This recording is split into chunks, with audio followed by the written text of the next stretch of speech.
ಏನ್ ಹೇಳ್ತೀಯ ಈಗ? ಮೆಚ್ಚಿದೆ ನಿಮ್ಮಯ್ಯ ಸಾಹಸ. ಮೆಚ್ಚಿದೆಯೋ ಅಲ್ವಾ ಬೆಚ್ಚಿದೆಯೋ?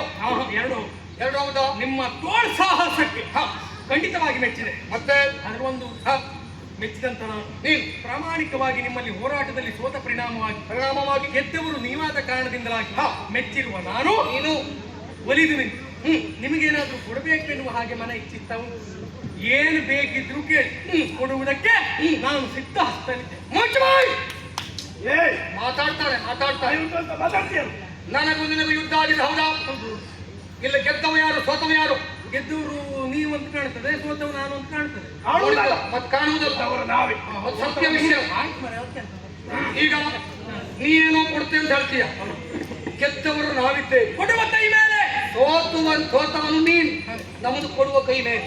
ನಾವು ದಾತೃಗಳಿದ್ದೇವೆ, ಏನ್ ಬೇಕಿದ್ರು ಕೊಡ್ತೇವೆ. ಅಂದ್ರೆ ನೀನು ದಾತೃ ಏನು ಕೊಡ್ತೇವೆ? ನೀನು ಅವನನ್ನ ಬಿಟ್ಟು ಅಂದ್ರೆ ಅವನಿಗೆ ಅಣ್ಣನವರು ಅಣ್ಣಕ್ಕ ಖಂಡಿತ ನೀವು ಕೊಡುವ ಕೈ ಅಂದ್ರೆ ನಾನೇ ಕೇಳ್ಬೇಕು, ನೀನೇ ಬೇಡ್ಬೇಕು. ನಂಗೆ ನಿಮ್ಮ ನೀವು ಕೊಡ್ತೀರಿ ಅಂತ ಹೇಳುದು, ಆಮೇಲೆ ನಾನು ಕೇಳಿದ್ಮೇಲೆ ಆಗುದಿಲ್ಲ ನಾವು ಸುಮ್ಮನೆ ಹೇಳಿದ್ದು ಅಂತ ಹೇಳಿದ್ರೆ ನಾಯ್ತಮ್ಮ. ನಿನಗೆ ವಿಶ್ವಾಸ ಬರಬೇಕು ಅಂತ ಆದ್ರೆ ನಾವೇನ್ ಮಾಡ್ಬೇಕು? ಅವನ ಕೆಲಸ ಮಾಡಿ ಏನ್ ಮಾಡಿ ಕರದ ಮೇಲೆ ಕರ ಇಟ್ಟು ನನಗೆ ಆಣೆ ಮಾಡಿ. ಭರವಸೆ ಮಾತು ಅಲ್ವಾ? ಭರವಸೆ ಮಾತು ಕೊಟ್ಟದ್ದು ಹೌದು ಅಂತ ಆದ್ರೆ ನೀ ಬೇಡ್ತೀಯ, ನಾವು ಕೊಡ್ತೇವೆ. ನಾ ಬೇಡ್ತೇನೆ, ನೀವು ಕೊಡ್ಬೇಕು. ಸರಿ ಖಂಡಿತ. ಅಂದ್ರೆ ಕೈಯಲ್ಲಿ ಅಗ್ನಿ ಇರ್ತದೆ, ಅಗ್ನಿ ಸಾಕ್ಷಿಯಾಗಿ ನೀವು ಒಪ್ಪಿಕೊಡ್ಬೇಕು. ಅಗ್ನಿ ಸಾಕ್ಷಿಯಾಗಿ ನಿನ್ನ ಕರೆದ ಮೇಲೆ ನನ್ನ ಕರವನ್ನಿಟ್ಟು ಪ್ರಮಾಣ ಮಾಡ್ತಾ ಇದ್ದೇನೆ. ಕೊಡ್ತೇವೆ ಕೊಡ್ತೇವೆ ಕೊಡ್ತೇವೆ ಕೊಡ್ತೇವೆ ಕೊಡ್ತೇವೆ ಕೊಡ್ತೇವೆ ಕೊಡ್ತೇವೆ ಕೊಡ್ತೇವೆ ಕೊಡ್ತೇವೆ. ನಂಬುದಿಲ್ಲ ನಂಬುದಿಲ್ಲ ನಂಬುದಿಲ್ಲ ನಂಬುದಿಲ್ಲ ನಂಬುದಿಲ್ಲ ನಂಬುದಿಲ್ಲ. ಅವ್ನು ಕೊಡ್ತಾರೆ ನಮ್ಮ ಇಬ್ರು ಕೊಡುದು ಅಷ್ಟೇ.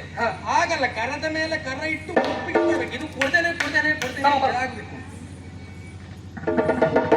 ಕೈ ಮುರ್ದಾಕುದಲ್ಲ, ಅದನ್ನೇ ಉಂಟು ಅನಿಸ್ತಾ ಇದ್ದೀಯ. ಅನ್ಸುದಲ್ಲ, ಹೆಚ್ಚು ಮಾಡಬೇಕು. ಕೂಸು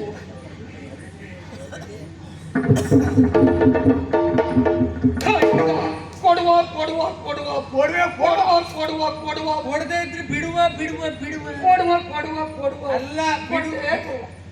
ಕೊಟ್ರ ಒಪ್ಪಿದ್ದೀರಾ? ಒಪ್ಪಿದ್ದೆ. ಸಿಕ್ಕಿದ್ದೀರಿ ಎಲ್ಲ ಕೈಯೊಳಗೆ. ಏನ್ ಹೇಳ್ತೀರಿ ನೀವು? ಕೊಡುವ ಕೈ ಮೇಲೆ ಪಡೆದುಕೊಳ್ಳುವ ಕೈ ಕೆಳಗೆ ಅಂತಲ್ವಾ? ನೀವು ಕೊಡುವವರೇ ಹೌದು ಅಂತಾದ್ರೆ ನೀವಿಬ್ಬರು ನಿಮ್ಮ ತಲೆಯನ್ನು ನನಗೆ ಕೊಡಿ.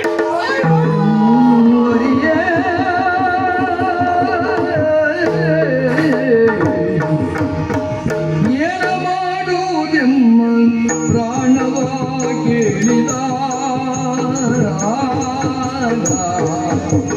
ಏನು ಮಾಡುವುದೆಮ್ಮ ಪ್ರಾಣವ ಜಾನದಲ್ಲಿ ವಂಚಿಸುತ್ತದೆ.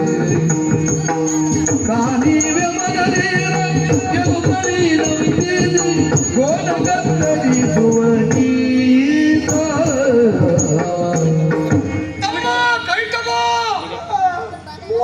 ಹೀಗೆ ಕಿರು ನಗೆಯಲ್ಲಿಯೂ ಕೂಡ ನಂಜುಂಟು ನೋಡು. ಎಷ್ಟು ಧೈರ್ಯವೋ ಅವನಿಗೆ.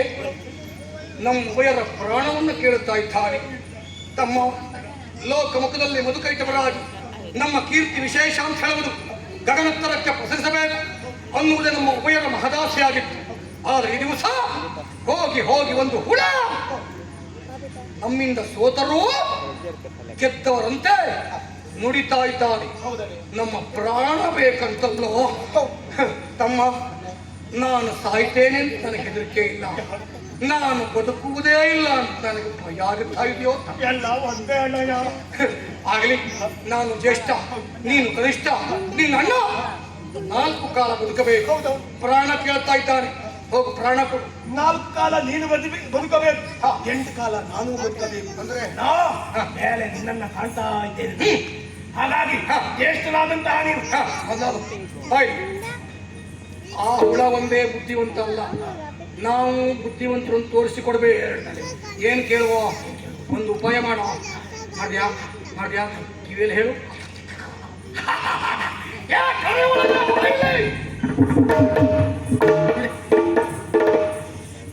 ನಮ್ಮ ಬಯಲ ಪ್ರಾಣ ಬೇಕೋ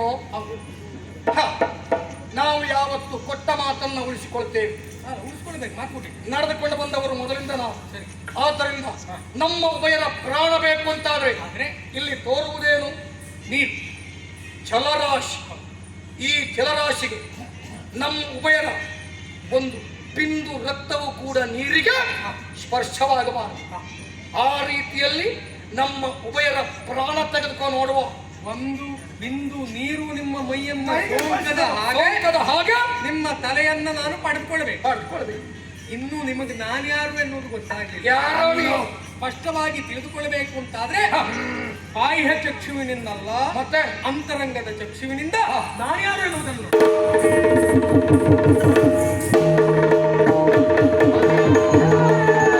ಶ್ರೀಹರಿ ಜ್ಞಾನ ದೃಷ್ಟಿಯನ್ನು ಕರುಣಿಸಲು ನೆರೆಸುತ್ತಿದ್ದರು. ಕ್ಷೀರಾಣವ ಜಯನ ನಾರಾಯಣ ವೀರಯ ದಳನಯನ. ಕ್ಷೀರಾಣವ ಜಯನ ನಾರಾಯಣ ವೀರಯ ದಳನಯನ. ನಾರಾಯಣ ವೀರಯ ದಳನಯನ. ಘೋರಗುರಿತ ಸಂಘಾರಣದೀನು ರಮಣ. ನಾರಾಯಣ ಘೋರಗುರಿತ ಸಂಘಾರಣದೀನು ರಮಣ. ನಾರಾಯಣ ಕ್ಷೀರಾಣವ ಜಯನ ನಾರಾಯಣ ವೀರಜ ದಳನಯನ. ನಾರಾಯಣ ವೀರಜ ದಳನಯನ. ನಾರಾಯಣ ವೀರಜ ದಳನಯನ.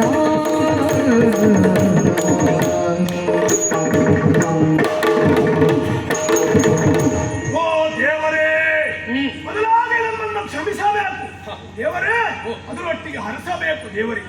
ಅಜ್ಞಾನದಿಂದ ಕೂಡಿರುವಂತಹ ನಮಗೆ ಸುಜ್ಞಾನವನ್ನ ಕರುಣಿಸಿದವರು ತಾವಾಗಿದ್ದೀರಿ. ಅಜ್ಞಾನದಿಂದ ತಿಳಿಯದೆ ನಿಮ್ಮ ಮೇಲೆ ಕೈ ಮಾಡಿದವರಿದ್ದೇವೆ. ನಿಮ್ಮೊಟ್ಟಿಗೆ ಗುಣವನ್ನ ಕೊಟ್ಟವರಿದ್ದೇವೆ ದೇವರೇ. ನಮ್ಮ ತಪ್ಪಿನ ಅರಿವು ನನಗಾಗಿದೆ. ಆದರೊಂದು ಸಮಸ್ಯೆ ದೇವರೇ, ನಮ್ಮ ಹುಟ್ಟೆನ್ನುವುದು ಯಾಕಾಗಿದೆ? ನಮ್ಮ ತಂದೆಯ ಯಾರು ಏನು ಎನ್ನುವುದನ್ನು ತಿಳಿಯದೇ ಇದ್ದವರು ನಾವು ತಿಳಿಸಬೇಕು ದೇವರೇ. ಮಕ್ಕಳೇ, ನಿಮ್ಮ ಹುಟ್ಟಿಗೆ ಕಾರಣಕರ್ತ ನಾನೇ. ನನ್ನ ಕರ್ಣ ಕಿಲಿಮಿಷದಿಂದ ಹುಟ್ಟಿದವರು ನೀವು ಮಧುಕೈಟಪುರಿ ಎನ್ನುವ ಹಾಗೆ ನಿಮ್ಮ ಹುಟ್ಟಿಗೆ ಮುಖ್ಯವಾದಂತ ಕಾರಣ ಎನ್ನುವುದು ಹೋದ ಕಲ್ಪದಲ್ಲಿ ಲಯವಾದಂತ ಸರ್ವ ಸಮಷ್ಟಿಯನ್ನು ಸೃಜಿಸುವುದಕ್ಕಾಗಿ ನಿಮ್ಮ ಹುಟ್ಟು ಎನ್ನುವುದು ಆಗಿದೆ. ಹಾಗಂತ ಇನ್ನು ಮುಂದೆ ನೀವು ಉಳಿಯಬಾರದು. ನಿಮ್ಮಿಂದಲಾಗಿ ಮೇಧಿನಿ ಎನ್ನುವುದು ನಿರ್ಮಾಣವಾಗಬೇಕೆನ್ನುವುದು ನನ್ನ ತೀರ್ಮಾನ. ಆದರೆ ಅವಸರದಲ್ಲಿ ನಾನು ಕೇಳಿದಂತ ಮಾತಿಗೆ ಒಪ್ಪಿದಂತ ಪರಿಣಾಮವಾಗಿ ನಿಮ್ಮ ಬುದ್ಧಿವಂತಿಕೆಯನ್ನು ನೀವು ಮೆರೆಸುವುದಕ್ಕೆ ಮನ ಮಾಡಿದರೂ ಸಹ ನೀವು ಆಲೋಚನೆ ಮಾಡಿದ ಪ್ರಕಾರವಾಗಿ ಕೇಳಿಕೊಂಡ ಪ್ರಕಾರವಾಗಿ ನಿಮ್ಮ ತಲೆಯನ್ನು ನಾನು ಪಡೆದುಕೊಳ್ಳುವಲ್ಲಿ ಮನ ಮಾಡುತ್ತೇನೆ. ಸರಿ ಕೇಳಿ ಮಕ್ಕಳೇ, ಮಧುವಾದಂತ ನಿನ್ನನ್ನು ಕೊಲ್ಲುವುದರ ಮೂಲಕವಾಗಿ ಮೇಧಿನಿಯನ್ನು ನಾನು ನಿರ್ಮಾಣ ಮಾಡುತ್ತೇನೆ.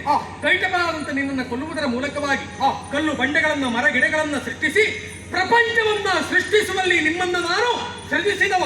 ನಿಮ್ಮ ಅಂತ್ಯದ ಮೂಲಕವಾಗಿ ಮೇಧಿನಿಯ ನಿರ್ಮಾಣವನ್ನ ನಾನು ಮಾಡ್ತೇನೆ. ಆಡಿದ ಮಾತಿನ ಪ್ರಕಾರವಾಗಿ ನಿಮ್ಮ ತಲೆಯನ್ನು ಪಡೆದುಕೊಳ್ಳಬೇಕು ಅಂತಾದ್ರೆ ಇದು ನನ್ನ ತೊಡೆಯನ್ನ ವಿಶಾಲವಾಗಿ ಬೆಳೆಸಿದ್ದೇನೆ. ನಿಮ್ಮ ತಲೆಯನ್ನ ಇಲ್ಲಿ ಮಕ್ಕಳೇ ಇಲ್ಲಿ